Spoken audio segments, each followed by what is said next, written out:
और अब paper leak से जुड़ी बड़ी खबर आपको बता दें, सुरेश ढाका के वापस देश लौटने की खबर मिल रही है। पेपर लीक का मास्टरमाइंड है सुरेश ढाका। कजाकिस्तान से नेपाल होते हुए वापस भारत लौटने की सूचना। सुरेश ढाका को मध्यस्थता कर रहे रिश्तेदारों के जरिए संदेश पहुंचाया जा रहा है। भजनलाल सरकार का पेपर लीक माफिया के खिलाफ रुख साफ है।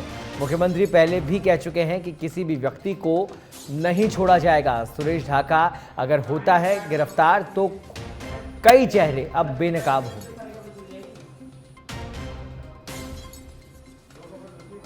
और इस खबर पर अधिक जानकारी के लिए हमारे साथ जुड़ गए हमारे संवाददाता कुणाल भटनागर। कुणाल, सुरेश ढाका का ये सूचना मिलना कि वो भारत वापस आ रहा है, इसकी पुष्टि कितनी हो पाई है और आगे क्या कुछ कार्रवाई इस पूरे मामले को लेकर?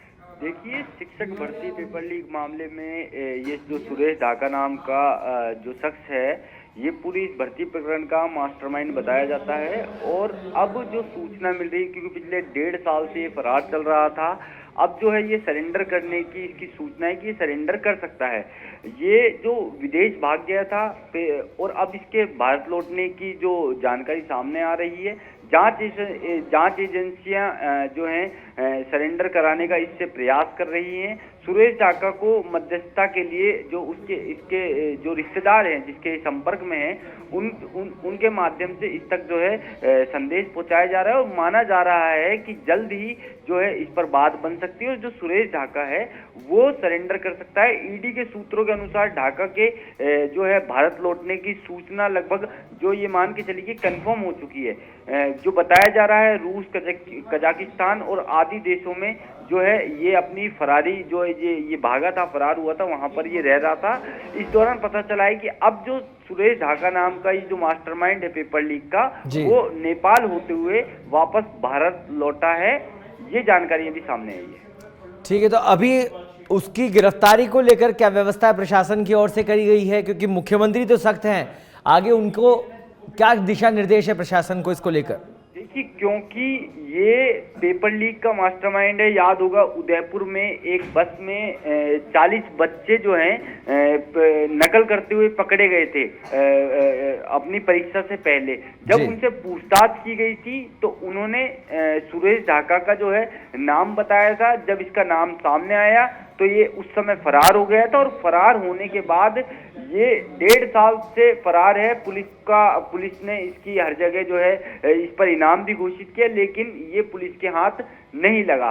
लेकिन जो इसके बारे में अब सूचना निकल कर आ रही है कि यही आ रही है कि अब जो जांच एजेंसी को इनपुट मिले हैं कि ये वापस भारत आ गया है।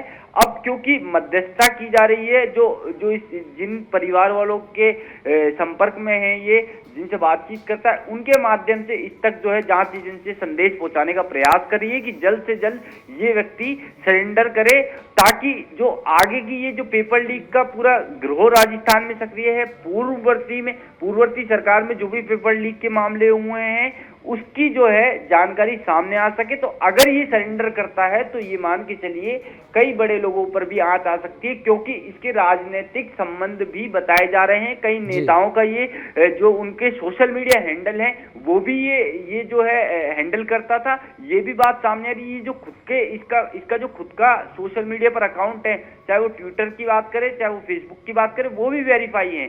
ये गोपालपुरा पर एक कोचिंग संचालित करता था, जिस पर जो है पूर्ववर्ती सरकार ने उस समय कार्रवाई भी की, लेकिन उस समय इसको पकड़ पाने में जो है कामयाब नहीं हो पाई थी जांच एजेंसियां। और अब बड़ी खबर यही निकल कर आ रही है कि सुरेश ढाका जो है सरेंडर कर सकता है। अब ये कब सरेंडर करेगा, क्योंकि जांच एजेंसियों के पास जो इनपुट है वो ये है कि ये भारत आ चुका है, तो अब ये कब सरेंडर करेगा, ये जो है आने वाले समय में पता चलेगा। ठीक है, लेकिन कुणाल, जैसा कि आप बता रहे हैं कि जो परिवारजन हैं वो मध्यस्थता कर रहे हैं, सुरेश ढाका तक सूचना पहुंचा रहे हैं कि वो प्रशासन का सहयोग करे या सरेंडर करे, तो सुरेश ढाका को भी कोई रिप्लाई सामने आया इसको लेकर?